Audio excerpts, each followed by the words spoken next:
Welcome back to middle education. Finally middle education live आ चुका है और आज नेक्स्ट लेवल की तैयारी करना चाहता है भाई। एकदम नेक्स्ट लेवल की तैयारी करवाएगा ताकि एग्जाम में फायर कर सको और एग्जाम में टॉप कर सको। देखो, इसके लिए तुम्हें वीडियो में तक बने रहना है। डेफिनेटली आज का पेपर पढ़ने के बाद एग्जाम को तुम फोड़ोगे और पूरा बोर्ड देखेगा। भाई साहब, आपके रियल क्वेश्चन पेपर को पूरा पूरा लीक करने वाला हूं, हैक करने वाला हूं। लेकिन आपको पता है, आज मेरे लीक करने का तरीका कुछ और रहेगा। हम पेपर को ऐसा लीक करेंगे, वो वाला लीक नहीं रहेगा कि अपन रात में पेपर लीक कर रहे हैं, रात में पेपर पढ़ के नहीं। एमपी बोर्ड पेपर को मिडिल एजुकेशन पहले लीक करेगा। कैसे लीक करेगा पूरा डिस्कस करूंगा, टेंशन मत लो। और पूरा पूरा पेपर हैक्ड कर दूंगा। यकीन मानो, एमपी बोर्ड भी मजबूर हो जाएगा कि मैं मिडिल एजुकेशन के वीडियो को देख करके पेपर बनाऊं क्या। एंड देख लेना, जो यहां पर कराने वाला हूं, आने वाले 27 तारीख को, आने वाले 10 दिन बाद आपके एग्जाम में वही देखने को मिलेगा। इसी बात पर एक लाइक तो बनती है और फटाफट मित्रों के साथ साझा कर दो, क्योंकि आज का क्लास बहुत ही धमाकेदार होना है, बहुत ही मजेदार होना है और सारे क्वेश्चंस को तुम चुटकियों में फोड़ोगे। कुछ इस प्रकार से तैयारी कराने जा रहा हूं। तो चलिए फटाफट फटाफट सारे बच्चे क्लासेस को लाइक करें और जल्दी से रेडी हो जाएं और अपना जोश ले बताएं कि आज इनका जोश लेवल कैसा है, किस प्रकार से मेंटेन करके रखे हैं और किस प्रकार से आज की क्लासेस करने के लिए तैयार हैं। लेकिन उसके पहले मिडिल एजुकेशन का एक बिग अनाउंसमेंट, जिसको देख करके बच्चों को बहुत खुशी होगी। एक अंदर जुनून निकलेगा कि यार, मिडिल एजुकेशन जिस चीज का इंतजार था वो सच में तुमने ला दिया भाई। वो है आपके सिंपल पेपर। मैं आपसे बार बार बोला था ना कि 4 सेटों में सिंपल पेपर मिडिल एजुकेशन लेकर के आएगा और जिसको तुमने पढ़ लिया तो 90%, 95% लाने से तुम्हें कोई नहीं रोक सकता। एंड फाइनली मिडिल एजुकेशन उसको लॉन्च कर दिया है। तो सिंपल पेपर का हम पहला प्रारूप देखने वाले हैं कि किस प्रकार से क्वेश्चंस रखे गए हैं एंड क्या होगा इसका सही उत्तर। आप लोग का बार बार एक ही मैसेज आ रहा था, लेकिन उसके बाद जब मैं आगे बढ़ता हूं तो 4 सेटों में सिंपल पेपर लॉन्च किया हूं। आप देख सकते हैं सिंपल पेपर का पहला लुक आपके सामने है। ये है फर्स्ट लुक। अभी आपने अंदर तो देखा ही नहीं, आपने अंदर गया ही नहीं। ये है आपके सामने पहला लुक। और मिडिल एजुकेशन इतने में शांत नहीं रहेगा, आपके लिए मॉडल आंसर भी लेकर के आएगा, जो कि यहां पर मेंशन है। इसके बाद आपके लिए आपके बोर्ड एग्जाम की कॉपी भी बताएगा। तो ये रहा आपके सामने कॉपी, ये रहा आपके सामने आपके सिंपल पेपर का पहला लुक। तो इस बात में एक लाइक तो बनती है यार, एक लाइक तो बनती है। सिंपल पेपर लॉन्च हो चुका है भाई, फैला दो पूरी जगह कि क्लास 10th का सिंपल पेपर मिडिल एजुकेशन ने लॉन्च कर दिया है। तो इसी के साथ अब हम आगे बढ़ते हैं और एमपी बोर्ड के अपने क्वेश्चन पेपर को हैक करते हैं। देखते हैं किस प्रकार से क्वेश्चन रहने वाला है हमारे बोर्ड एग्जाम में एंड क्या होगा सही उत्तर। तो ये देखिए अपने आप रियल पेपर का पहला लुक, जिसे आप मॉडल पेपर भी कह सकते हो। इस प्रकार से प्रश्न पत्र रहेगा। एंड आज हम अपने देखने वाले हैं सेट नंबर 1 को। देखेंगे किस प्रकार से क्वेश्चंस आएगा हमारे बोर्ड एग्जाम में। एंड देख लीजिए, ये रहा पहला लुक। फटाफट सारे बच्चे स्क्रीनशॉट ले लो, पहला लुक लॉन्च हो चुका है। ये आपका पहला लुक है और धीरे धीरे पूरा पूरा सिंपल पेपर तुम्हारे सामने होगा। बस थोड़ी देर और रुक जाओ, क्योंकि तुम्हारे सामने हर एक चीज रिवील हो चुका है। मिडिल एजुकेशन के सारे सिंपल पेपर टाइप हो चुके हैं, बस पेपर प्रिंट होने के लिए गया है एंड जल्द ही अब तुम्हारे सामने प्रेजेंट करूंगा। तो चलो, आज हमारा एमपी बोर्ड का पहला क्वेश्चन कहता है, जो कि एमपी बोर्ड के एग्जाम में देखने को मिलेगा। हमारा प्रश्न कहता है कि सही विकल्प का चयन करके लिखो। पहला नंबर कहता है कि युग धारा के कवि का नाम क्या है, हमें पहचानना है। पहला प्रश्न आपका यही आएगा कि कवि का नाम क्या है। आपको एक रचना दे देगा, उसे 4 कवि का नाम देगा, फिर तुम्हें डिसाइड करना है कि कौन होंगे इसके पहले कवि। युग धारा का नाम तो सुना होगा, अगर नहीं सुने हो फिर सुन लो। इसका सही आंसर हो जाएगा आपका ऑप्शन नंबर आ, नागार्जुन इस करेक्ट आंसर। इन्होंने लिखा है युगधारा को, ध्यान रखिएगा। गिरजा कुमार माथुर एंड जयशंकर प्रसाद एंड चतुर्सेन शास्त्री इनकी रचना नहीं है। कंठस्थ याद कर लो, दिमाग में बैठा लो। 27 तारीख के पेपर का पहला प्रश्न कि युगधारा के कवि का नाम क्या है, तो आप वहां पर टिक करोगे आंख बंद करके नागार्जुन। क्या टिक करोगे? नागार्जुन। इस चीज को ध्यान रखना और कुछ भी नहीं। अब फोकस क्लियर कर लो, क्योंकि यहां पर जो आंसर बताया जा रहा है बकायदे वेल प्रूव्ड टीचर द्वारा बनाया गया आंसर है। 100% सटीक और स्पष्टता के साथ बताया जा रहा है। नेक्स्ट हमारा दूसरा प्रश्न कहता है कि नई कविता के कवि हैं, तुमको पहचानना है।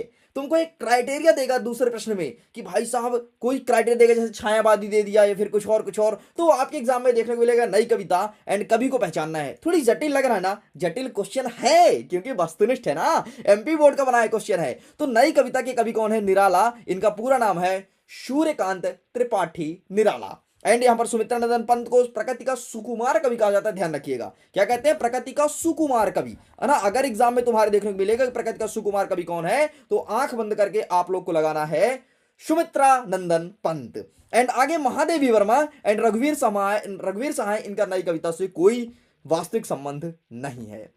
हमारा तीसरा प्रश्न कहता है, जो कि आपके किताब से देखने को मिलेगा। प्रश्न क्या है? थके पंथिक की पंथा में अलंकार है ना। ये आपके अलंकार से प्रश्न दे दिया है ना। सॉरी, मैंने किताब को उल्लेख किया था। ये आपके अलंकार से एक प्रश्न आएगा कि थके पंथिक की पंथा, है ना। क्या बात लिखा है यार, थके पंथिक की पंथा, इसमें कौन सा अलंकार है? फटाफट पहचान करके और हमें बताइए कि थके पंथिक में अरे लोकेंद्र पूछ रहा है, सॉरी लवकुश सिंह लोधी पूछ रहा है कि सर पक्का आएगा। अरे लवकुश तू लिख के ले एमपी बोर्ड को पूरा हैक कर दिया मिडिल एजुकेशन, उसका फर्स्ट लुक लॉन्च कर दिया भाई। अब तो ये मत पूछो सर पक्का आएगा या नहीं आएगा, बस तुम बिंदास आंख बंद करके और जितने क्वेश्चंस करा रहा हूं बढ़िया रट दे आओ, कॉपी बनाओ, नोट्स बनाओ, जो करना हो करो, लेकिन सारे क्वेश्चंस तुमको याद होना चाहिए। तो इसका सही आंसर आपको लगाना है ऑप्शन नंबर द मानवीकरण अलंकार इज करेक्ट आंसर। ठीक है। अच्छा, उपमा अलंकार क्या होता है? उपमा अलंकार कुछ और नहीं होता, जिसमें तुलना की जाती है। उपमेय की तुलना उपमान से कहते हैं, वहां पर कहलाता है उपमा अलंकार। अगर मैं यमक अलंकार की बात करता हूं तो यमक का मतलब होता है कि शब्द एक ही हो लेकिन उसका अर्थ अलग अलग हो। एग्जाम्पल तुमको याद होगा, कनक कनकते सौगुनी, याद है? कनक कनकते सौगुनी मादकता अधिका या पाए बौराय नर वा खाए बौराय। मतलब एक कनक का मतलब धतूरा है, दूसरे कनक का मतलब सोना है। मतलब चाहे तुम धतूरा खा लो चाहे सोना, तुमको पागल होना है। एंड अगर मैं अनुप्रास की बात करता हूं तो अनुप्रास मतलब किसी भी वर्ण की आवृत्ति बार बार हो। एग्जाम्पल सुनना, चारु चंद्र की चंचल किरणें खेल रही थी जलथल में, स्वच्छ चांदनी बिछी हुई है अवनी और अंबर तल में। अरे ये छोड़ना यार, ये भी छोड़ो। नेक्स्ट, चंदू के चाचा ने चंदू की चाची चांदनी की रात में चांदी की चम्मच से चटनी चढ़ाई, ये है अनुप्रास अलंकार के एग्जाम्पल। लेकिन थके पंथिक की पंथा, ये आपका मानवीकरण अलंकार है। नेक्स्ट हमारा जो क्वेश्चन रहेगा वो बाल गोविंद पाठ से रहेगा एंड पूछेगा कि बाल गोविंद भगत पाठ की विधा है, क्या है? जीवनी है, आत्मकथ्या है, रेखा चित्र या संस्मरण है? तो इसका सही आंसर लगाना है आपको ऑप्शन नंबर सा रेखा चित्र। अब साहब जीवनी क्या होती है? देखो, जीवनी का मतलब होता है किसी भी व्यक्ति के बारे में जिसमें पूरा वर्णन हो जीवन से लेकर के मृत्यु तक, वो कहलाता है जीवनी। आत्मकथ्य का मतलब क्या होता है या आत्मकथा? इसका मतलब होता है कि जैसे मिडिल एजुकेशन स्वयं अपने बारे में लिखे कि मैं क्या चीज हूं, कहां से उत्पन्न हुआ, क्या कर रहा हूं और कहां तक जाऊंगा, पूरी कहानी लिख दूं, उसे कहते हैं आत्मकथा। लेकिन आत्मकथा स्वयं लिखी जाती है और जीवनी जो है वो दूसरे द्वारा लिखी जाती है। जैसे तुम आज पेन उठाओ और लिखना चालू कर दो मिडिल एजुकेशन के ऊपर, तो वो जीवनी कहलाएगी। लेकिन मैं स्वयं लिखूं अपने ऊपर, वो कहलाएगी आत्मकथा। एंड रेखा चित्र का मतलब क्या होता है कि सिंपल सा उसमें वर्णन करो चित्रों की सहायता से, उसे रेखा चित्र कहते हैं। एंड संस्मरण क्या होता है? इसका आंसर कमेंट सेक्शन में मैं देखना चाहता हूं कौन कौन बच्चा फटाफट आंसर कर रहा है। तो चलिए बताइए संस्मरण का मतलब क्या होता है? हरी अप जल्दी से। एक बच्चा कह रहा है अंश, सर मैं 75 में से कितने नंबर आएंगे? अगर तुमने इस वीडियो को देख लिया अंश, तो 75 में से तुम भूल जाओ कि हमारे कम नंबर आएंगे, क्योंकि तुम्हारा 75 में से 72 नंबर 73 नंबर तक आने वाला है इस वीडियो को पूरा देखने के बाद। आगे बढ़ते हैं। नेक्स्ट क्वेश्चन कहता है, जो कि आपके चैप्टर से रहेगा, और प्रश्न ये कह रहा है कि नेताजी की मूर्ति पर चश्मा कौन लगाता था? ऑप्शन सुनो, क्या कैप्टन चश्मा वाला लगाता था या पान वाला, या फिर हलदार साहब, या फिर चौराहे का व्यापारी? तो इसका सही आंसर होगा आपका, फटाफट बताइए, इसका सही आंसर हो जाएगा आपका ऑप्शन नंबर ए, कैप्टन चश्मा वाला। और वही हमेशा नेताजी की मूर्ति पर चश्मा पहनाता था क्योंकि उसे अच्छा ही लगता था। नेताजी की मूर्ति पर किसी ने चश्मा नहीं लगाया था। तो नेक्स्ट हमारा कहता है कि बालक तारकेश्वर नाथ को उसके पिता टीका लगाते थे। किस चीज का टीका लगाते थे? ये क्वेश्चन भी आपके चैप्टर के बीच से है। तो मतलब आपने ब्लूप्रिंट को समझा। 2 प्रश्न आपको रचना से देगा, 1 प्रश्न आपके अलंकार रस से देगा, और 3 प्रश्न आपका जो बचा वो रहेगा आपके चैप्टर से साहब, है ना। इस प्रकार से हैक किया गया है ब्लूप्रिंट। और देख लेना भाई, तुम्हारे एग्जाम में यही सब क्वेश्चन देखने को मिलेगा। इसका सही आंसर लगाएंगे ऑप्शन नंबर सा, भभूत का टीका लगाया करते थे। इस चीज को ध्यान रखिएगा। चलो आगे बढ़ते हैं। नेक्स्ट क्वेश्चन, नेक्स्ट हमारा स्टार्ट होगा खालिस्तान को भरिए। फटाफट खालिस्तान भरना है। खालिस्तान का क्वेश्चन ऐसे हैक किया गया है, पूरे आएंगे लिख के ले लो। अब मैं तुमको थोड़ी तरीका बताता हूं अपने मॉडल पेपर का। मॉडल पेपर में कैसे क्वेश्चन रखे गए हैं। तुम उठाना वर्ष 2023 का पेपर, उठाना वर्ष 2024 का पेपर, अरे और छोड़ना यार, तू 22 को उठा लेना। जब तुम क्वेश्चन को देखोगे ना तो सारे क्वेश्चन तुमको खाली स्थान में अंक वाले देखने को मिलेंगे। अरे तू उठा के देख ले यार, उठा के देख ले, सारे क्वेश्चन, ज्यादातर क्वेश्चन तुमको अंक वाले देखने को मिलेगा, लेकिन एक क्वेश्चन ऐसा रहेगा जो कि किसी लेखक या कवि से संबंधित रहेगा, है ना। पेपर उठा के देखना, एंड वही हैक किया और तुम्हारे सामने है। ये है मॉडल पेपर का धमाल।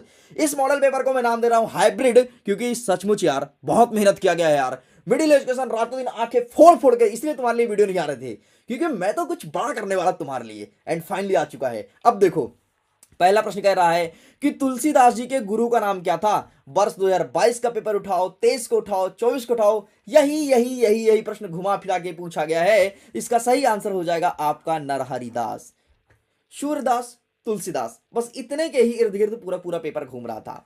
नेक्स्ट कह रहा है कि शब्द शक्ति के कितने प्रकार होते हैं। तो शब्द शक्ति भाई साहब 3 प्रकार के होते हैं। कौन कौन से। पहला होता है अभिधा, दूसरा होता है लक्षणा और तीसरा होता है व्यंजना। याद तो है ना, शब्द शक्ति 3 प्रकार के होते हैं, अभिधा, लक्षणा, व्यंजना। चलो, हाँ, पृथ्वी का मैसेज आ रहा है कि सर आप बीच में क्लास नहीं लेते हो। देखो मैं बता दिया क्लास वाले रीजन क्या है। हाइब्रिड मॉडल पेपर को रातों दिन जग करके आंखें फोड़ फोड़ करके तैयार किया जा रहा था, इसलिए मैं क्लासेस नहीं ले पा रहा था, लेकिन अब क्लासेस डेली आएंगी। नेक्स्ट कहता है कि दोहा छंद की प्रथम और तृतीय पंक्ति में कितनी मात्राएं होती हैं। तो दोहा छंद के पहले और तीसरे में 13 मात्राएं होती है, ध्यान रखना। तो 13 आप दिमाग में बैठा लो, 13 दोहा में, और सोठा में उल्टा होती है 11। नेक्स्ट कहता है कि आधुनिक काल का सन कब से प्रारंभ किया था। तो आधुनिक काल आपका आया था 1843, अर्थात option number first is correct answer. आगे बढ़ते हैं। नेक्स्ट हमारा कह रहा है कि छायावाद का प्रारंभ कब हुआ था। तो अगर इसकी मैं बात करूं तो 1920 से आपके छायावाद का प्रारंभ हुआ था, तो ये हो जाएगा आपका सही उत्तर। एंड कहानी के कितने तत्व माने गए हैं, इसका सही आंसर आपका ऑप्शन नंबर थर्ड 6 तत्व हो जाएगा। कहानी के 6 तत्व हैं वर्तमान में, है ना। हाँ, सूरज कह रहा सर ने तो सिस्टम हैक कर दिया। अरे सूरज इस बार तो सिस्टम फाड़ने वाले हो। पिछले साल का रिजल्ट आपने देखा है। पिछले साल का रिजल्ट 95, 96, 94, 90, 85, 89 इससे नीचे नहीं गया है। एंड इस बार मिडिल एजुकेशन का टारगेट सारे बच्चों के लिए 95 अवेव रखा हूं, 95 ज्यादा, इसलिए पूरा का पूरा सिस्टम हिला दिया। अब मैं तुमको जितना बोलता हूं इतना अगर तुमने कर लिया तो डेफिनेटली तुम तबाही मचा दोगे। आगे बढ़ते हैं नेक्स्ट क्वेश्चन की तरफ, जिसमें कह रहा है सही जोड़ी को मिलाइए। इसमें एक साइड दिया है स्तंभ नंबर आ, दूसरा दिया है स्तंभ नंबर बा। अब सही जोड़ी कैसे आएगा जरा इसको भी समझना। 2022 का पेपर उठाओगे, 23 का पेपर उठाओगे और उठाओगे तुम 24 का पेपर, तुम देखोगे कि सही जोड़ी में ज्यादातर क्वेश्चन तुमको किसी कवि या लेखक की रचना से संबंधित देखने को मिलेगा, लेकिन 2 क्वेश्चन ऐसे हैं जो पाठ के बीच से आएगा। उठा के देख लो, भरोसा नहीं है तो।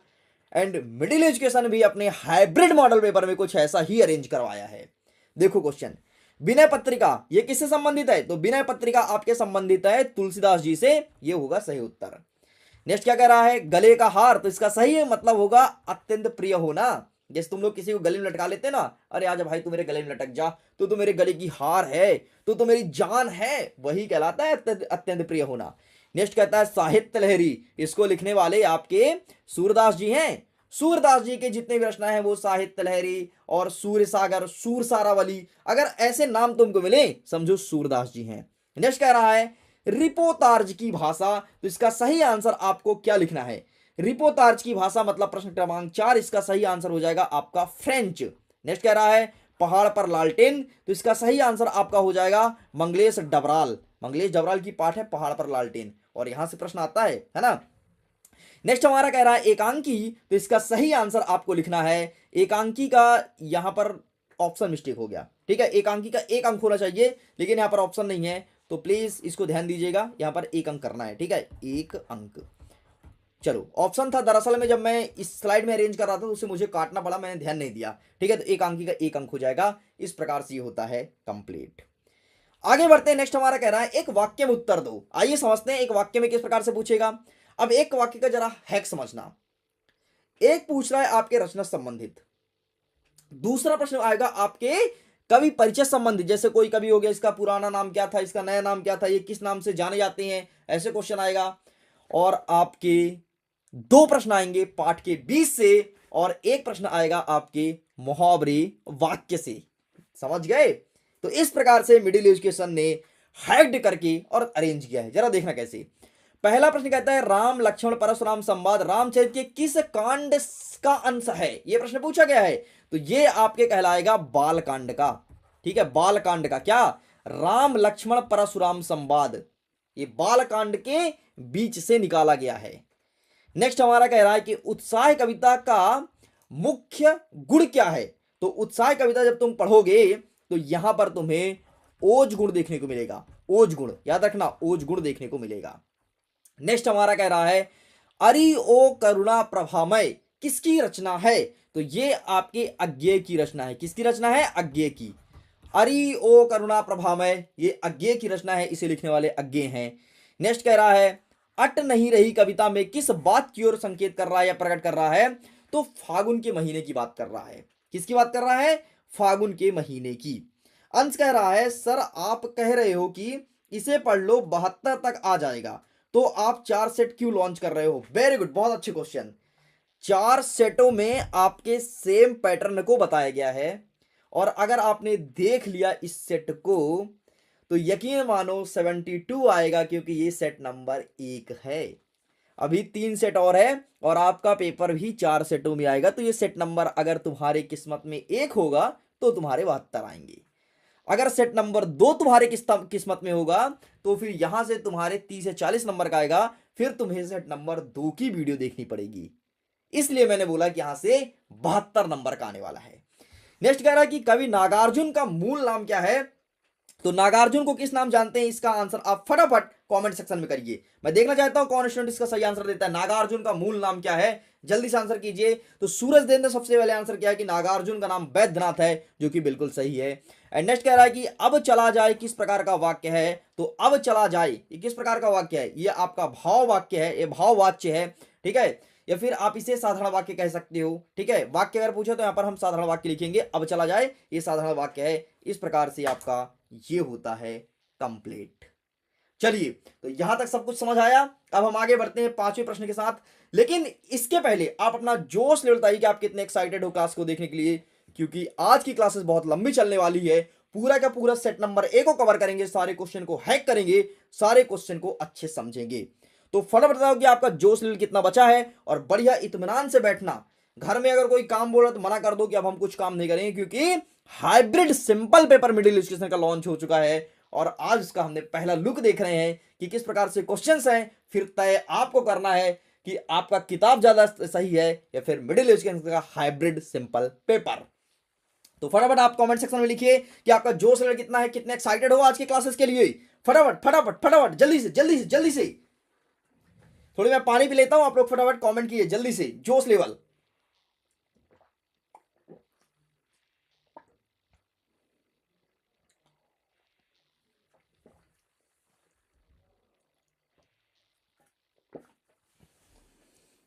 चलिए, विशेष कह रहा है सर जब आप नया कंटेंट लाते हो मैं समझ जाता हूं कि अब की बार धमाका होने वाला है। चलो, थैंक यू थैंक यू। और सच में धमाका करोगे यार तुम। 27 तारीख को तुम लोग पेपर फोड़ोगे, देखना। एमपी बोर्ड के सारे क्वेश्चंस यहीं से बन रहे हैं, गारंटी के साथ कहता हूं। चलो, नेक्स्ट हमारा कह रहा है सत्य असत्य बताइए। चलो इसको कवर अप करते हैं। हाँ, यहां पर थोड़ी प्रिंट मिस्टेक है। ठीक है, पहला नंबर कहता है कि नेताजी का चश्मा स्वयं प्रकाश की रचना है क्या? नेताजी का चश्मा क्या स्वयं प्रकाश लिखते हैं? जल्दी बताइए जल्दी बताइए। हाँ बिल्कुल सही है, नेताजी का चश्मा को लिखने वाले स्वयं प्रकाश जी हैं। नेक्स्ट कह रहा है दूसरा नंबर की बिस्मिल्लाह खां की श्रद्धा काशी विश्वनाथ के प्रति अपार थी। मतलब जो बिस्मिल्लाह खां था, सॉरी थे, है ना, जो बिस्मिल्लाह खां थे वो काशी विश्वविद्यालय के प्रति उनकी अपार श्रद्धा थी, मतलब अपार भाव रखते थे। बिल्कुल सही बात है। नेक्स्ट कह रहा है जो जीता ना जा सके उसे अजेय कहा जाता है। अरे बिल्कुल सही है भाई, जो जीता नहीं जा सकता उसे अजेय ही कहा जाता है।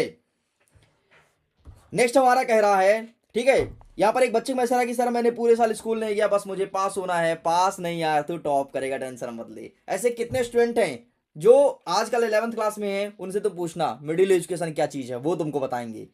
नेक्स्ट कहता है कि जिन शब्दों के कई अर्थ होते हैं उसे अनेकार्थी शब्द कहा जाता है। अरे हाँ भाई, जिसके अनेक अर्थ होते हैं उसे अनेकार्थी शब्द कहते हैं, और जिसके समान अर्थ निकलते हैं उसे समानार्थी शब्द कहते हैं, ध्यान रखना।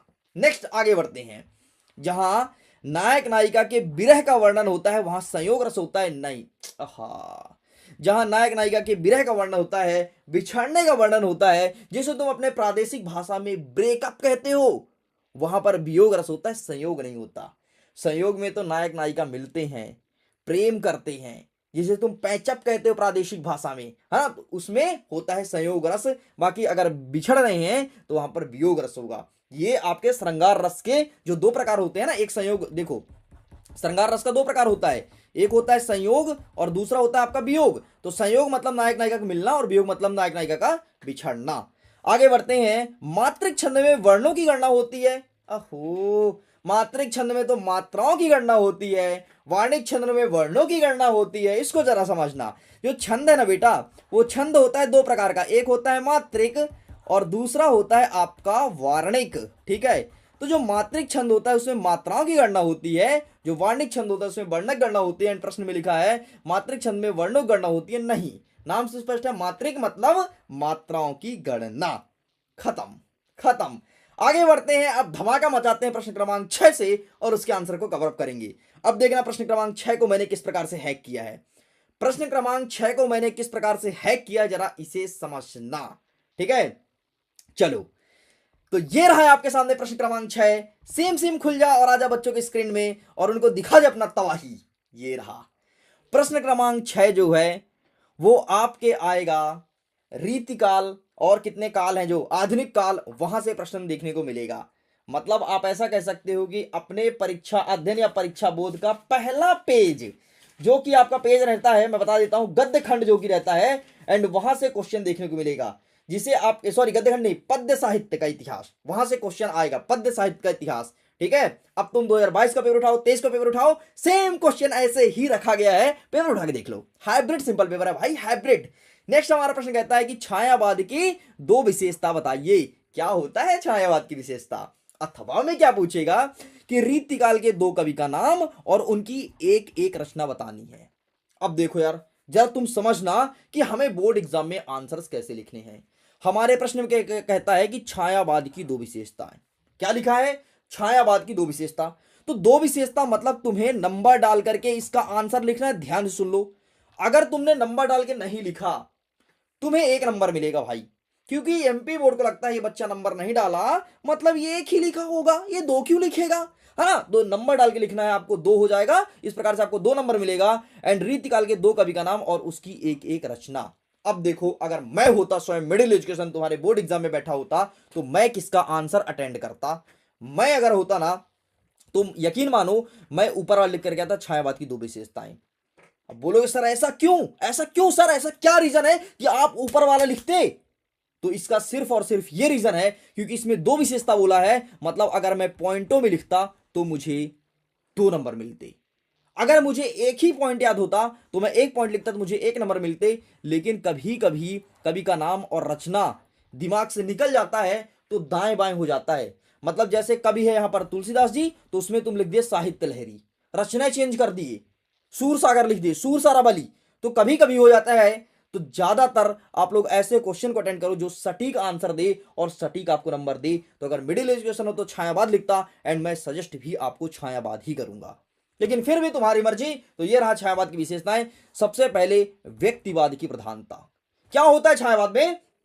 छायावाद जब आया था ना, तो इसमें व्यक्तियों को प्रधानता दिया गया था, व्यक्तियों को मेन प्रधान बनाया गया था कि इनके ऊपर लिखना है और इनके ऊपर ही बताना है, इनके सुख को दुख को बांटा गया था छायावाद में। एंड मैं तो अगर दूसरी पॉइंट की बात करूं तो प्रकृति का मानवीकरण, मतलब इसमें जितनी भी रचनाएं हुई हैं ये प्राकृतिक को ध्यान में रखते हुए रचना किया गया है। इस चीज को ध्यान रखिएगा, ये होता है आपका छायावाद। इस प्रकार से आपको छायावाद के ऊपर लिखना है। लेकिन हमारा इसका पहला अथवा वाला प्रश्न क्या पूछा था कि रीतिकाल के दो कवि का नाम, तो हम 2 कवि का नाम भी दिखाएंगे। तो इस प्रकार से आपको रीतिकाल के 2 कवि का नाम लिखना है। एक हो गए आपके बिहारी, जिन्होंने जो लिखते हैं बिहारी सतसई, बहुत ही प्रसिद्ध है, बहुत ही प्रसिद्ध है बिहारी सतसई। और दूसरे हुए केशव दास, जो लिखते हैं रामचंद्रिका, ये भगवान श्री रामचंद्र के बारे में वर्णन करते हैं। तो ये आपको लिखना है। इस प्रकार से ये होता है कंप्लीट। ठीक है, लेकिन ज्यादातर फोकस किसे करोगे, छायावाद को। ज्यादातर फोकस किसे करोगे, कमेंट सेक्शन में जल्दी बताओ किसको फोकस करोगे, जल्दी से बताओ, कमेंट सेक्शन में जल्दी बताओ कि ज्यादातर अगर आप एग्जाम में होते तो क्या लिख करके आते। भाई मैंने अपना ओपिनियन बता दिया, आप क्या लिख करके आते ये बताओ, जल्दी जल्दी जल्दी जल्दी कमेंट बताइए कि आप क्या लिख करके आते अगर एग्जाम हॉल में आप होते तो, जल्दी लिखिए। चलो आगे बढ़ते हैं नेक्स्ट क्वेश्चन की तरफ। नेक्स्ट नेक्स्ट हमारा क्या कह रहा है, प्रश्न क्रमांक 7 एंड सीम सीम खुल जा। ये आपके एग्जाम में देखने को मिलेगा, 2 नंबर का प्रश्न रहेगा जो कि रहेगा कवि के बारे में। अब हमारे लिए 2 ही कवि प्रसिद्ध हैं भाई साहब, जो एमपी बोर्ड का पसंदीदा है। तुम उठा लो ना पेपर वर्ष 2022 को उठा लो, तुम उठा लो ना वर्ष 2023 का पेपर उठा लो, तुम उठा लो वर्ष 2024 का पेपर, हर जगह तुमको एक ही व्यक्ति देखने को मिलेगा, एक ही व्यक्ति साम्राज्य कर रहा है, वो है तुलसीदास जी।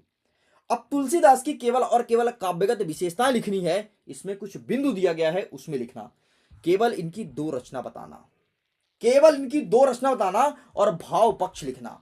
अब बोलोगे साहब रचना तो हम याद कर लेंगे, लेकिन भाव पक्ष क्या होता है इसके बारे में थोड़ी बताएंगे। तो भाव पक्ष में केवल और केवल आपको यह लिखना है कि इनकी भावनाएं किस प्रकार से थी, इनकी विचारधारा किस प्रकार से थी, और ये किस प्रकार की कविता लिखते थे। तुमने तुलसीदास की कोई रचना पढ़ी होगी, तुलसीदास किसके बारे में लिखते थे बताओ, फटाफट बताओ तुलसीदास जी किसके बारे में लिखते थे ये बताओ, फिर मैं आगे डिस्कस करता हूं, फिर मैं मजेदार बताऊंगा। हाँ एक बच्चा कह रहा है तुलसीदास की 2 रचना, एक रामचरितमानस और एक विनय पत्रिका। Very good Saurabh. ये बताओ तुलसीदास जी किसके बारे में लिखते थे, मैंने जो प्रश्न पूछा उसका आंसर कीजिए जल्दी से। ठीक है, जल्दी आंसर करो तुलसीदास जी किसके बारे में लिखते थे। तो तुलसीदास जी लिखते थे भगवान श्री रामचंद्र जी के बारे में। तो रामचंद्र जी के बारे में लिखते थे, तो रामचंद्र जी तो बहुत शीतल व्यक्ति थे ना, शीतल मतलब बहुत सहज व्यक्ति थे ना।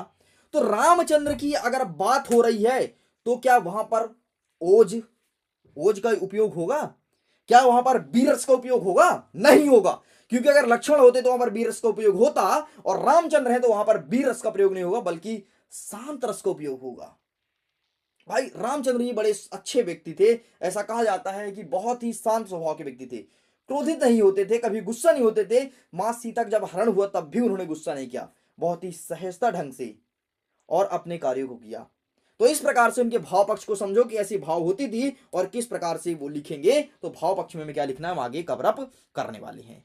एंड यहां पर दूसरा बोला है मंगलेश डबराल। मंगलेश डबराल जानते हो सबसे ज्यादा किस चीज के लिए प्रसिद्ध है, ये सबसे ज्यादा प्रसिद्ध है संगतकार के लिए। अब बोलोगे सर ये संगतकार क्या होता है, अरे संगतकार मतलब सिंपल सा, जैसे मैं फ्रंट में आकर के तुमसे बात कर रहा हूं, मैं फ्रंट में आकर के तुमको पढ़ा रहा हूं, तुमको क्या पता है, तुमको यही ना पता है कि अगर क्लासेस ले रहा है तो मतलब मिडिल एजुकेशन ले रहा है, और अगर मैं पढ़ रहा हूं तो मिडिल एजुकेशन से पढ़ रहा हूं, और टॉप करूंगा तो सिर्फ और सिर्फ मिडिल एजुकेशन की वजह से करूंगा।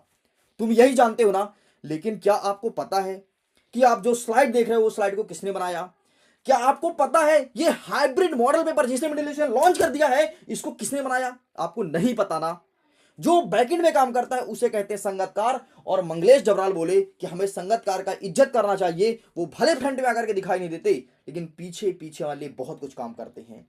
मुख्यतः तुम इसे सिंगिंग क्षेत्र में देखे होगे यार, सिंगिंग क्षेत्र में कैसे देखा सुनो जरा, जब कभी गाना बजता है ना, डीजे वाले बाबू मेरा गाना बजा दे, ये गाना बजा, डीजे वाले बाबू मेरा गाना बजा दे, पीछे क्या बजता है, मेरा गाना बजा दे गाना बजा दे। तो जो गाना बजा दे गाना बजा पीछे गा रहा है ना, वही है संगतकार। और मंगलेश डबराल ने इसे बढ़ाने का प्रयास किया है। बाकी हमें आंसर कैसे लिखना है, आंसर मैं रखता हूं आपके सामने, ये रहा। इस पीडीएफ को तैयार करने वाला आपका एकमात्र पसंदीदा यूट्यूब चैनल का ऑनर मिडिल एजुकेशन है, जिसको स्वयं मेहनत करके मैं बनाया हूं। एंड इस प्रकार से आंसर लिखना है। मैंने यहां पर सभी रचना की ट्रिक बना के दी है, इतना ही नहीं, इसमें मैं भाव पक्ष को बता दिया हूं, बस आपको रचना और भाव पक्ष लिखना है, कला पक्ष साहित्य विस्तार इनसे कोई संबंध नहीं आपका। तो इन सारे पीडीएफ को आप लोग डाउनलोड कर सकते हो, लिंक डिस्क्रिप्शन बॉक्स में दिया गया है, चेकआउट करो। जितने भी कवि हैं सभी कवि का सभी लेखक का बनाया हूं, बकायदे प्रॉपर वे में तुम पढ़ लो यार। बाकी मैं टेलीग्राम पर भेज दूंगा, अगर तुम व्हाट्सएप पे जुड़े तो व्हाट्सएप पे भेज दूंगा, सब जगह भेज दूंगा, फायदा जरूर उठाना। और क्लास एंड होने के बाद तुम्हें ये मिलेगा, थोड़ी सब्र कर लेना, ये पीडीएफ मिलेगा, बकायदे ट्रिक के साथ मिलेगा।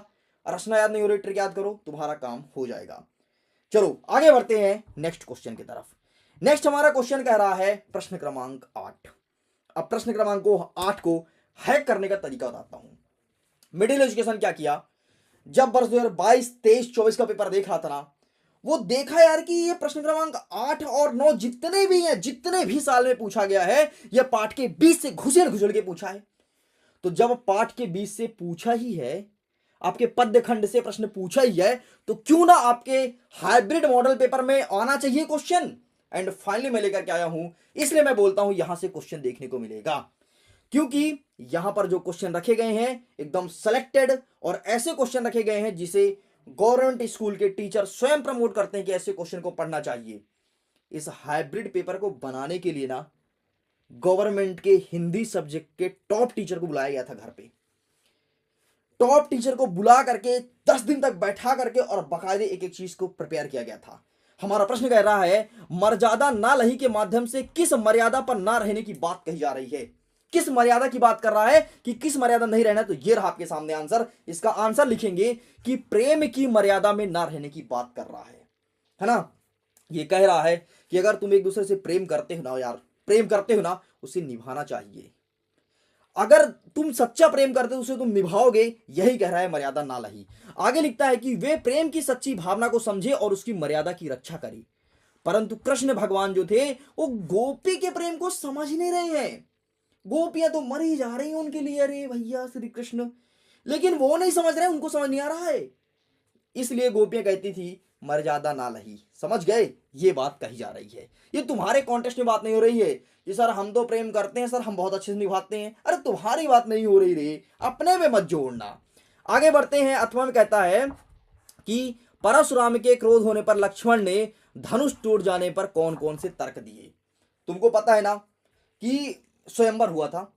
स्वयंवर में भगवान श्री रामचंद्र और लक्ष्मण जी पहुंचे, उनका कोई ऐसा मतलब नहीं था। एक मुनि थे, वो पकड़ के ले गए, ठीक है, बोले यार चलो इधर राजा जी के यहाँ चलते हैं। वो गए यार, देखे सीता माता को, देखे यार सीता माता तो बहुत अच्छी दिख रही थी, मोहित हो गए, है ना। राम के मन में उठा यार, मतलब भगवान श्री रामचंद्र के मन में उठा कि यार कोई चीज है, मतलब माँ सीता है, माँ तो बाद में बनी यार, पहले तो वो भी एक कन्या ही थे ना। उनको लगा कि यार ये इस लड़की में कोई तो बात है, मतलब लड़की अच्छी है ना। उनके मन में भी लड्डू फूटा, लेकिन उन्होंने कुछ नहीं किया। लेकिन जब स्वयंवर हुआ ना, उनको स्वयंवर में नहीं बुलाया गया था।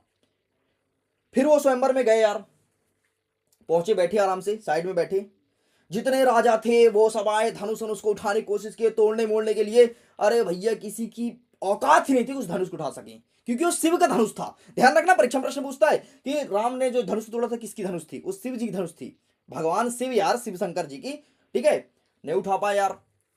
फिर उठे यार लक्ष्मण, राम भगवान उठे, बोले यार हम तो देखे ऐसा क्या चीज है जो ये बैठे हैं अगल बगल के लोग उठा नहीं पा रहे हैं। फिर उन्होंने उठाया, उठाते धनुष टक टूट गया। अरे धनुष टूट गया तो यार सब एकदम दंग रह गए। अरे भैया मैं तो उठा नहीं पाया, इसके उठाते ही धनुष टूट गया। अरे लक्ष्मण को पता था यार कि ये मेरा भाई है, ये कर लेगा, है ना। उस टाइम उनको नहीं पता था मैं भगवान हूं भाई। उनकी भी उम्र लगभग कितना 22-23 साल रहा होगा समथिंग, है ना। तो लक्ष्मण को पता था ये कर लेगा। और जैसे धनुष टूटा भाई साहब बादल तड़कने लगा, तड़ तड़ तड़ तड़ तड़, तुरंत परशुराम बैठा था, तुरंत चले आए पहाड़ से। अरे बाप रे क्या हो गया क्या हो गया, कहां से धनुष टूटा। आया, बोला किस माई का लाल ने इस धनुष को तोड़ा है। बहुत एकदम क्रोधित थे क्योंकि भगवान शिव का था। लक्ष्मण बोले भाई शांत बैठ जा, ये धनुष जिसको तू धनुष बोल रहा है ये तो हमारे छूते ही टूट गया है, हमने कोई धनुष को तोड़ा नहीं है ना। तो इस प्रकार से उन्होंने कई सारे तर्क दिए थे। अब तर्क तुम सुनना। वो बोले कि जिसे तुम असाधारण धनुष कर रहे हो वो तो एक साधारण धनुष की भांति सा लग रहा था, कुछ ऐसे में दिखने लगता बहुत जादू है। और वो कह रहे हैं कि राम को तो ये धनुष नए धनुष के समान लगा। एंड इन्होंने लिखा कि श्री राम ने इसे तोड़ा नहीं, बस छूते ही धनुष टूट गया।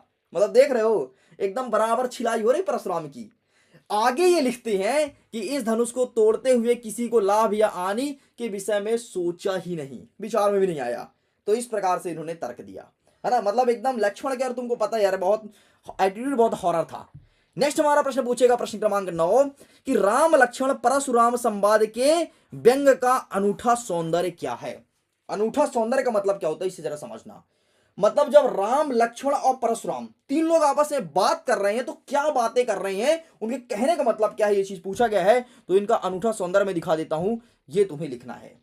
क्या लिखोगे कि राम जी लक्ष्मण जी परशुराम जी से धनुष को तोड़ने के लिए व्यंग करते हुए कहते हैं कि हमने अपने बचपन में या बालपन में ऐसे अनेक धनुष तोड़ा है, तब भी हम पर किसी ने क्रोधित नहीं हुआ, किसी ने क्रोध नहीं किया जो तुम इतना भड़क रहे हो। तो ये सबसे अनूठा सौंदर्य है। मतलब ये वाली जो स्क्रिप्ट थी, वाली बातें थी, सबसे ज्यादा वायरल हुई थी उस टाइम पे, है ना। आज के प्रादेशिक भाषा में वायरल बोलते हैं, उस टाइम पर पूरा गांव में संदेश फैल गया था, ऐसा बोल सकते हो। तो ये था आपका प्रश्न। एंड यहीं पर हम आगे बढ़ते हैं। अथर्व कहता है कि कभी की आंख फागुन की सुंदरता से क्यों नहीं हट रही है। यार फागुन का महीना होता तो बहुत प्यारा है, तो कवि की नजरें कैसे हटे। इसका आंसर लिखेंगे कि कवि के महीने में प्राकृतिक सौंदर्य अपनी चरम सीमा में व्यक्त थी। मतलब जो फागुन का महीना था ना, वो कवि के लिए एकदम एकदम नेक्स्ट लेवल का था यार। मतलब चारों तरफ हरियाली हरियाली हरियाली हरियाली ऐसी थी। एंड फागुन में बसंत का यौवन और सुंदरता कवि की आंखों में समा नहीं पा रही थी। उनका हृदय प्रकृति के सौंदर्य के अभिभूत है, इस कारण से कवि की आंखें प्रकृति से नहीं हट पा रही है। मतलब सिंपल सा कहने का मतलब ये है कि फागुन का जो महीना होता है ना यार, चारों तरफ फूल फूली हरियाली हरियाली रहती है। इतना मस्त लगता है ना, एकदम बिंदास वाला, कि मजा आ जाता है और लगता है कि यार मैं देखते रहूं। और हमारी नजर भी हरियाली से नहीं हटती है, सच बताऊं तो। अरे तुम भी कभी खेत जाना यार, जब बड़े खेत में बैठोगे ना, फसल खड़ी है खेत में और हल्की हल्की हवा चल रही है, बड़ी ठंडक है ना, यकीन मानो सबसे सुकून का पल लगता है ये सब दुनिया मोह माया है।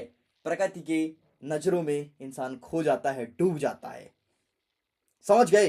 तो इस प्रकार से हमने कवर अप कर लिया प्रश्न क्रमांक आपके सॉरी प्रश्न क्रमांक 9 तक का संपूर्ण प्रश्न और उत्तर। तो ये बताओ आपका जोश लेवल कैसा बचा हुआ है, सारे क्वेश्चन को तुम अच्छे समझ पा रहे हो कि हैक्ड क्वेश्चन को या फिर नहीं। फटाफट आप कमेंट सेक्शन में लिखिए फटाफट। आयुष, आज की क्लासेस बड़ी नहीं, आज की क्लासेस पूरी होगी। क्लासेस जितनी भी बड़ी हो जाए, क्लासेस पूरा करके जाना है, क्योंकि जब तुम्हारे एग्जाम में ये क्वेश्चन देखने को मिलेगा ना, तब याद करोगे कि काश मैं 16 फरवरी क्लासेस कर लिया होता। तब तुम याद करोगे कि यार अगर मैं उस क्लास को देख लिया होता, सॉरी 15 फरवरी की, अगर मैं उस क्लासेस को देख लिया होता तो डेफिनेटली आज टॉप करता। इसलिए क्लासेस को तुम भूल जाओ, केवल तुम कंटिन्यू सारे क्वेश्चन को अच्छे से याद करते जाओ। ठीक है, चलो जोश लेता हूं फटाफट। जोश लेवल कैसा है और सारे क्वेश्चन का आंसर एकदम समझ आ रहा है ना। ऐसा लग रहा होगा कि यार हमारे सामने चल रहा है, क्योंकि मैं आपको पढ़ा नहीं रहा हूं, बल्कि सारी चीज का कहानी सुनाते हुए और स्टेप बाय स्टेप आगे बढ़ रहा हूं, जिस प्रकार से एक टीचर का दायित्व होता है करना चाहिए। तो चलिए फटाफट बताइए कि आपका जोश लेवल कैसा है, मजा आ रहा है क्लास में, नहीं आ रहा। पूरी कहानी समझ रहे हो कि कैसे परशुराम लक्ष्मण संवाद कैसे भिड़ गए थे, कैसे एकदम मार पिटाई वाली बातें हो रही थी। समझ आ रहा है एक एक चीज। चलो फटाफट अगर समझ आ रहा है। अरे यार आज तो मैं देख रहा हूं आज बच्चों का जोश लेवल एक नेक्स्ट लेवल पर है। आयुष बोलता है सर पीडीएफ दे दीजिए। अरे आयुष पीडीएफ मिलेगा, क्लासेस को कंप्लीट होने दो, क्योंकि हाइब्रिड सिंपल पेपर की पहली क्लासेस है जिसे आज मैं लॉन्च किया हूं। तो तुम्हारे लिए कुछ चीजें तगड़ा और कुछ चीज तो अच्छा अच्छा बनता है ना। लॉन्च होगा, पीडीएफ भी मिलेगा, टेंशन मत लो। ठीक है, चलो। पवन कह रहा है सर 10th में 95 बनाना है। आप पर विश्वास है कि आपके मॉडल पेपर से 95 बन जाएगा। पवन यार अगर तू दिल पे हाथ रख के ऐसा बोल रहा है ना, तो सच में तेरा 95 क्या 99 बनेगा, तू देख लेना। चल आगे बढ़ते हैं भाई। नेक्स्ट क्वेश्चन हमारा क्या रहेगा, नेक्स्ट हमारा रहेगा काव्य से संबंधित। अब इसको मैंने कैसे हैक किया, इसको जरा समझना। अब देखो मैंने क्या किया, 2022 का मॉडल पेपर, 23 का, सॉरी मॉडल नहीं, रियल पेपर 22 23 24 का रियल पेपर मैंने रखा और देखा कि सारे क्वेश्चन तो आपके व्याकरण खंड से आ रहे हैं, कुछ आपके काव्य से, तो कुछ आपके अलंकार से, तो कुछ रस से देखने को मिल रहा है। जब मैंने ये चीज देखा, सारे सेटों में देखा, कई सारे सालों में देखा, तो भाई साहब काव्य का प्रश्न तो रखना जरूरी था ना। इसलिए हमारे हाइब्रिड पेपर में काव्य का क्वेश्चन आपके सामने है। अब हम पढ़ेंगे यहां से अपने व्याकरण खंड को। ज्यादा क्वेश्चन नहीं है, लेकिन वही क्वेश्चन है जो आपके पिछले साल के तरीके से पूछा गया है। यह कहलाता है प्रॉपर वे में क्वेश्चन को हैक करना।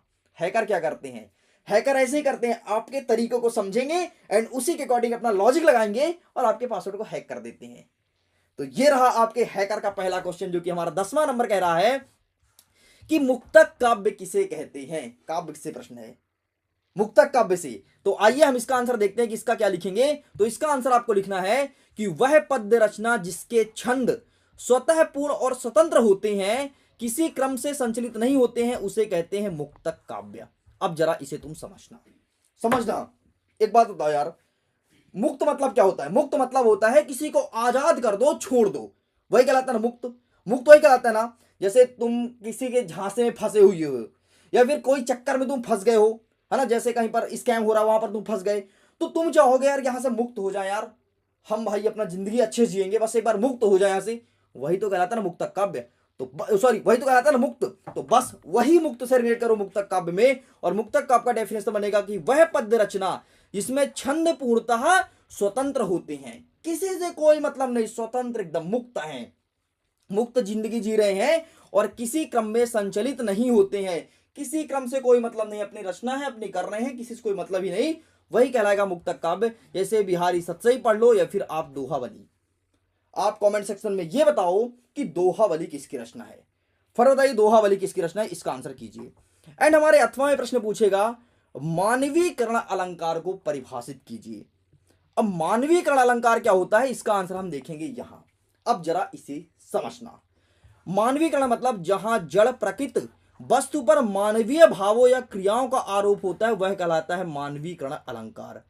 फिर जरा सुनना, जहां जड़ प्रकृति वस्तु पर मानवीय भावों का क्रियाकलाप होता है ना, मतलब कह रहा है कि चाहे प्रकृति की बातें हो, चाहे आपके जड़ की बातें हो, जड़ मतलब आपका नींव वाली बातें हो, यहां पर अगर मानव के क्रियाकलापों का आरोप है वही कहलाएगा मानवीकरण अलंकार, मतलब मनुष्य अपनी क्रियाकलापों को लगा रहा है।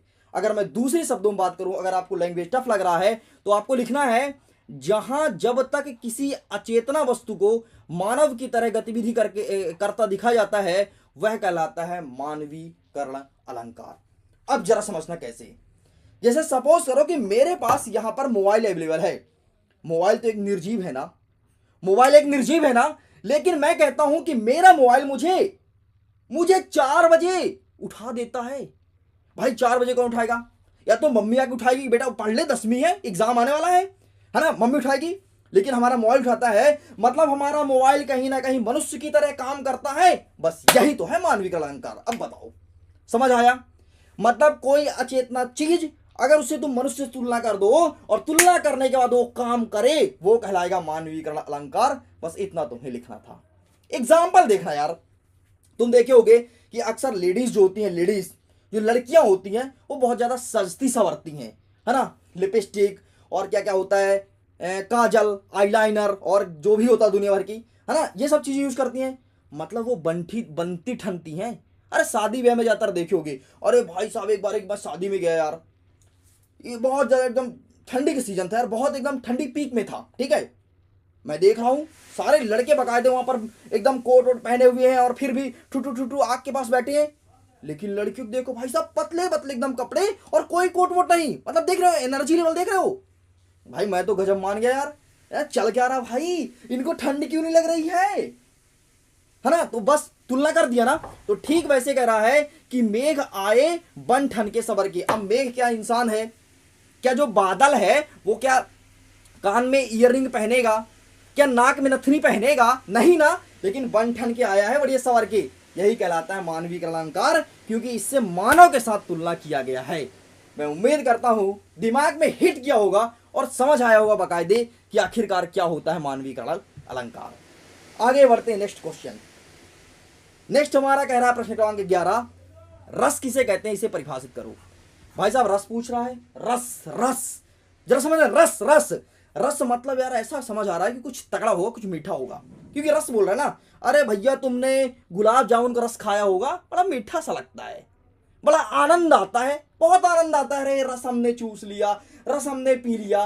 भौरे भौरे रस क्यों पीते हैं, क्योंकि उसको बड़ा मजा आता है। अरे मधुमक्खी का छत्ता तुमने कभी तोड़ा है, छत्ता से कभी रस तो निकाला है ना, बस वही रस, रस हमेशा मीठा लगता है। मतलब ठीक वैसे ही किसी काव्य को पढ़ने, सुनने, देखने में जो हमें यह आनंद की अनुभूति प्राप्त होती है उसे रस कहते हैं, और रस का डेफिनेशन बस तुम्हें यही लिखना है। किसी काव्य को चाहे तुम पढ़ो, चाहे तुम अपने आंखों से देखो, नाटक चल रहा है, नाटक कोई नाच रहा है, तुम देख रहे हो, हाँ क्या मजा आ रहा है, नाटक चल रहा है ना, रस है भाई। जो तुम्हें मजा आता है ना, अरे यार कई दोस्त से बोलते हैं यार दोस्त नाटक हो रहा है, चल कोई देखो कहीं पिक्चर लगा, ठीक है, कोई नई मूवी आई है, तुम बोलो दोस्त चले यार देखने चलते हैं, दोस्त जाएगा देखने, है ना, पिक्चर देखेगा, बोले यार मजा आ गया पिक्चर देख के, अरे वही जो मजा आया वही तो रस है, तुम समझे नहीं, वही रस था। एंड अगर इसकी डेफिनेशन की बात करूं, अकॉर्डिंग टू आपके बहुत सारे जो हिंदी साहित्य के कवि हैं, तो विभावानुभाव व्यवचारी संयोग संयोगादृश्य निष्पत्ति रस, मतलब विभव अनुभव संचारी भाव से संयोग से रस की निष्पत्ति होती है। बस इतना आपको लिखना था। आगे बढ़ते हैं नेक्स्ट क्वेश्चन। नेक्स्ट कह रहा है कि हास्य रस को परिभाषित करो। अब देखो, हास्य रस का क्या मतलब होता है, जब किसी काव्य को तुम सुनो देखो उसमें तुम्हें बड़ी हंसी आई ही हंसी आए, वो कहलाएगा हास्य रस। अब जैसे मैं बोलता हूं, बंदर कहा बंदरिया से चलो नहाने गंगा, अभी प्रयागराज भी लोग जा रहे हैं, बंदर कहा बंदरिया से चलो नहाने गंगा, घर में छोड़ो बच्चों को होने दो हुड़दंगा। ये आपके हास्य रस का उदाहरण है एंड हास्य में आपको लिखना है। ठीक है, तो ये रहा आपके सामने हास्य रस एंड इसका एग्जांपल लिखा गया है, ये आपका डेफिनेशन लिखा गया है, देख लीजिए। एक चीज और ध्यान रखना, अगर आप रस पढ़ ही रहे हो ना, तो जितने भी रस है उसके स्थायी भाव को जरूर पढ़ते जाना, ताकि आपके लिए काफी फायदेमंद साबित हो। तो चलिए फटाफट बताइए कि आपका जोश लेवल कितना है, कितने एक्साइटेड हो क्लासेस को देखने के लिए, एंड फिर हम आगे बढ़ते हैं। ठीक है, एक बच्चा कह रहा है सर 9th के लिए लाइव लाइए। यार 9th के लिए नहीं हो पाएगा, लेकिन 10th में अगर तुम्हारे परिचित का कोई है, अगर उनको फोड़ना है 10th, तो उनको बता दो कि बेकायदे क्लास में आ जाएं। चलो फटाफट बताओ आपका जोश लेवल कितना है, कितने एक्साइटेड हो क्लासेस के लिए। एंड यार दोस्तों शेयर जरूर करो यार, शेयर करो यार, शेयर, वीडियो शेयर होना चाहिए यार। शेयर बटन को फोड़ डालो, दबा डालो, तोड़ डालो, जो भी करो, लेकिन वीडियो ज्यादा से ज्यादा शेयर होना चाहिए। पूरे एमपी बोर्ड के बच्चों तक ये वीडियो पहुंचना चाहिए, उनको पता चलना चाहिए कि हाइब्रिड मॉडल पेपर ये चीज कहलाता है, पता चले कि हाइब्रिड हो क्या चीज होता है और किस प्रकार से एग्जाम में बच्चे टॉप करते हैं और किस प्रकार से टॉप कराया जाता है। ठीक है, तो ये चीज आपको करना है, फटाफट जल्दी जल्दी शेयर करो, फिर हम आगे क्लासेस को बढ़ाते हैं और नेक्स्ट क्वेश्चन को बहुत अच्छे से कवर अप करते हैं। लेकिन उसके पहले थोड़ी सी मैं पानी पी लेता हूं। आप लोग फटाफट कमेंट सेक्शन में बताइए और अपने मित्रों तक साझा कीजिए, जल्दी इस क्लासेस को जल्दी साझा कीजिए, जल्दी साझा कीजिए।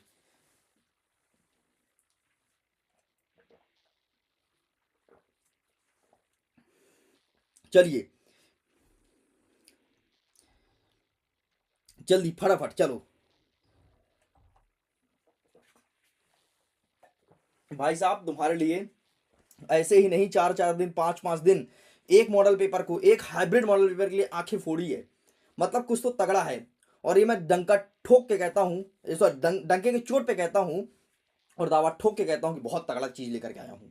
ठीक है, चलो आगे बढ़ते हैं। नेक्स्ट हमारा प्रश्न क्रमांक 12 रहेगा ना, 12 तुम देख लेना, तुम्हारा लेखक परिचय देगा।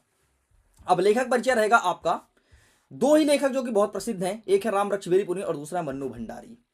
अरे मन्नू भंडारी का नाम तो तुमने सुना होगा, मन्नू भंडारी हर साल पूछता है, उठा के देख लो ना वर्ष 2022 का पेपर।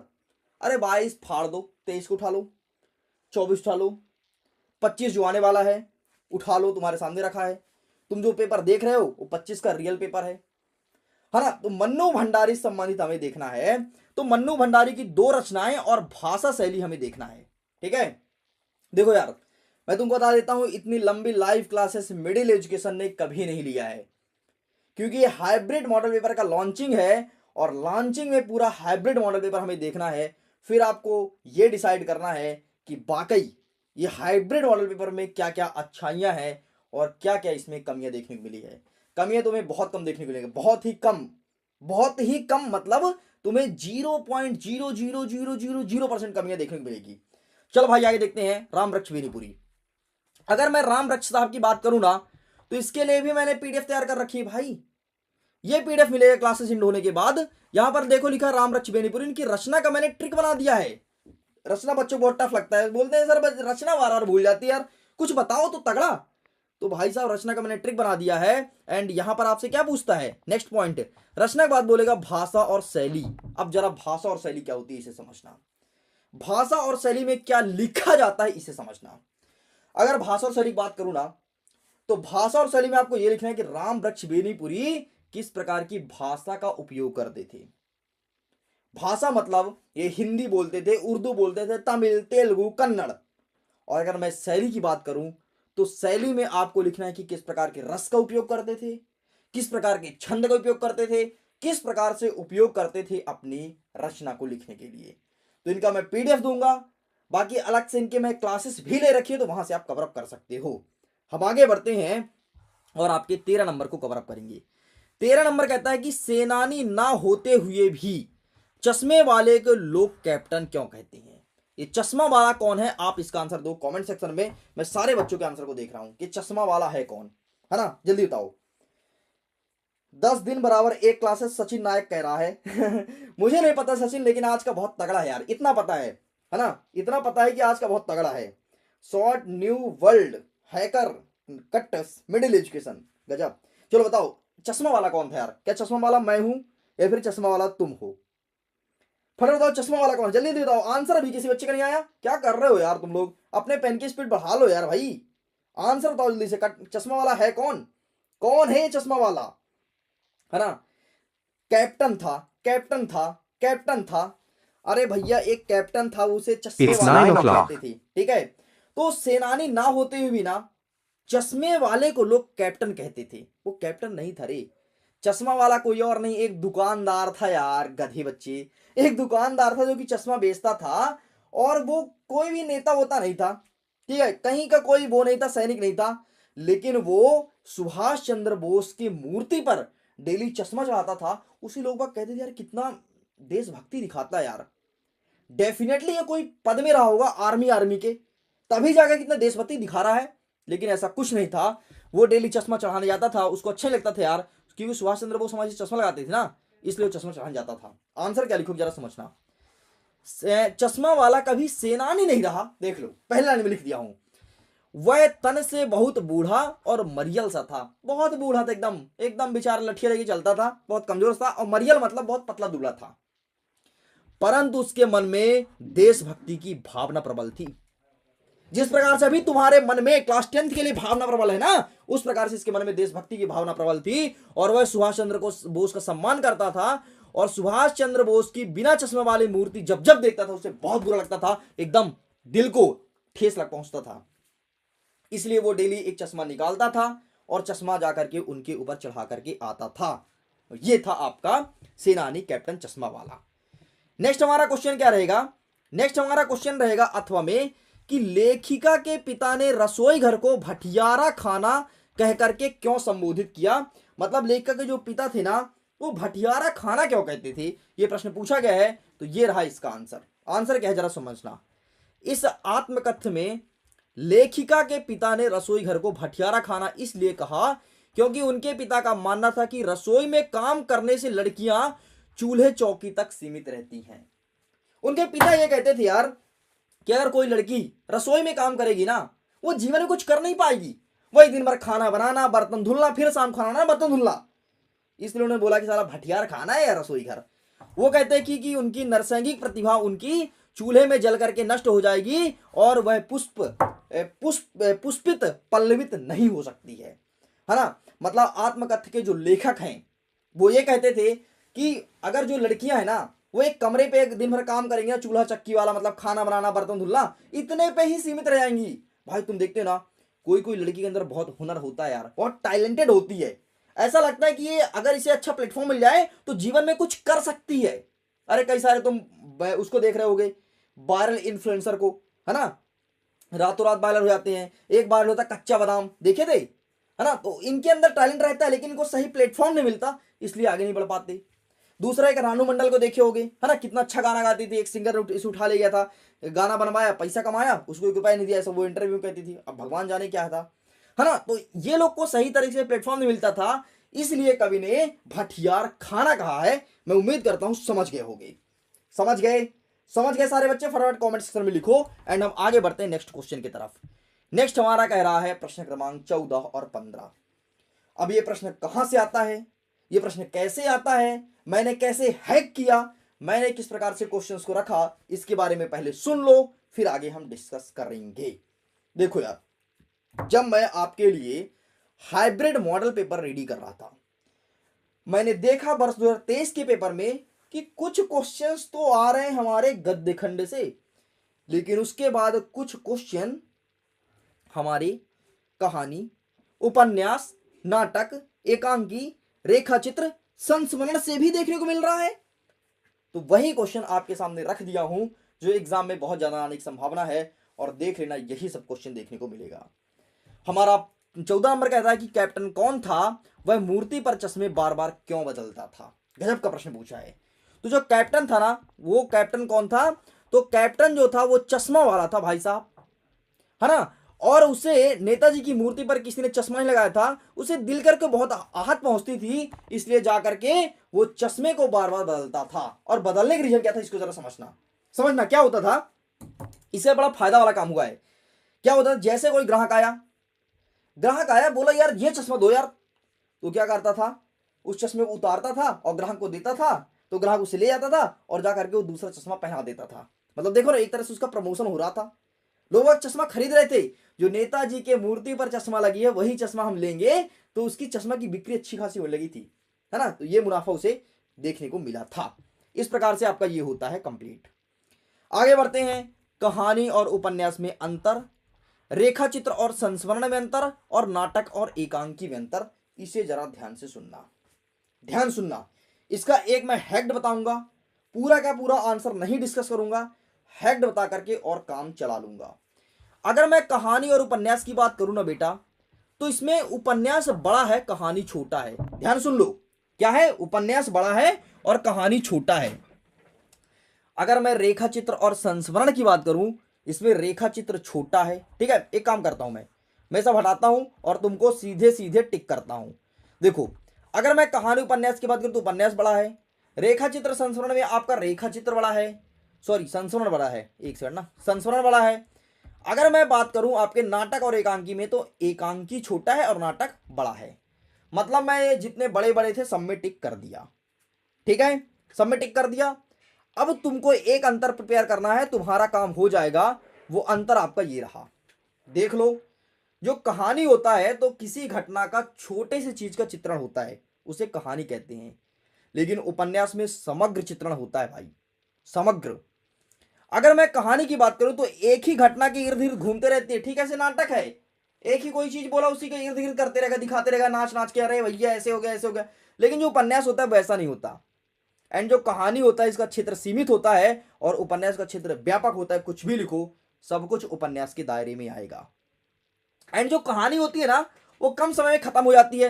अरे यार, पहले तुम्हारी नानी दादी कहानी सुनाती जब तुम सोने जाते थे, एक कहानी, एक था राजा एक थी रानी, दोनों मर गए, खत्म कहानी। कहानी ऐसे होती है। लेकिन उपन्यास ये चलता है लंबा। पढ़ो, प्रेमचंद्र का पढ़ो ना, गोदान लिखते थे, ये होता है उपन्यास। इसी तर्ज में आपको सब कुछ लिखना है। आप इसका स्क्रीनशॉट ले लो, बाकायदे वेल प्रूफ्ड आंसर, और जो कि इंडिया के एक्सपर्ट, सॉरी एमपी के एक्सपर्ट टीचर द्वारा बनाया गया है, वो आंसर तुम्हारे सामने है। चलो फटाफट बताओ आपका जोश लेवल कितना है। और एक बार सारे बच्चे पानी पी लीजिए, फिर हमारे आगे क्लासेस को बढ़ाते हैं। पूरा का पूरा हाइब्रिड मॉडल पेपर को कवर करेंगे आज, इस चीज को ध्यान रखिएगा। तो फटाफट बताइए कि आपका जोश लेवल कितना बचा है, कितने तुम एक्साइटेड हो क्लासेस को देखने के लिए। फटाफट अपना जोश लेवल कमेंट सेक्शन में लिखो और अपने दोस्तों तक साझा करो यार, जल्दी जल्दी दोस्तों तक साझा करो। दोस्तों तक पहुंचना चाहिए वीडियो, नहीं तो कोई मतलब नहीं है फिर आप लोग के पढ़ाई करने से। आप लोग के मित्रों को फायदा मिलना चाहिए, उसको भी तो टॉप करा दो। अरे टॉप नहीं तो थोड़ा बड़ा बेचारा ले आएगा तुम्हारे सहयोग की वजह से, तो वो भी खुश हो गया कि काश मेरा दोस्त अगर इस चैनल को ना बताया होता तो आज मेरे इतने परसेंटेज ना आते। वो जीवन भर बताएगा, अपने बच्चों से बताएगा कि अरे यार ये दोस्त मेरा बहुत अच्छा था यार, उसने एक यूट्यूब चैनल बताया था मिडिल एजुकेशन के नाम से, और उसी वजह से आज मेरे इतने परसेंटेज आए हैं। अपने बच्चों बताएगा, उसके बच्चे तुम्हारी इज्जत करेंगे कि यार मेरे पापा का भाई, समझ रहे हो ना। इसलिए शेयर तो करना चाहिए यार। एंड फटाफट मैं पानी पी लेता हूँ, जोश लेता, ये जोश लेवल अभी आपका कितना बचा है मैं देखना चाहता हूँ। चलो जल्दी जल्दी देखो यार, तुम्हारे क्लास में बूस्टअप देने के लिए मेरे पास पानी है, जिसको मैं पी पी के तुम्हारे क्लास को कंटिन्यू कर रहा हूं। चलो भाई, आप लोग भी पानी पी लो एंड हम आगे बढ़ते हैं फटाफट। आयुष तेरा साल डेली क्लासेस लीजिए। हाँ आयुष, अब तो डेली आएगी, तुम्हारे हाइब्रिड पेपर में व्यस्त था यार, जो कि लॉन्च हो चुका है, तो डेली आएगी, है ना। एक स्वात क्या नाम है, एक बच्चे का नाम चला गया, वो उनका कुछ कहना था। अरे वाह, अब वीडियो को जिसने शेयर नहीं किया तो शेयर कर दो यार, शेयर कर दो, फटाफट शेयर करो, दोस्तों तक पहुंचाओ ताकि फैलना चाहिए वीडियो, है ना। हाइब्रिड मॉडल पेपर के लिए सबको पता होना चाहिए, ताकि तुम्हारी वजह से अगर कोई बच्चा पास हो जाएगा एग्जाम में, टॉप कर जाएगा, उसे बहुत खुशी होगी। ये काम आपको करना पड़ेगा। मैंने हाइब्रिड पेपर बना करके लॉन्च कर दिया है, बाकी जितना काम बचा हुआ है ये सब आपका है, आपको करना पड़ेगा, ये आपका परम कर्तव्य है।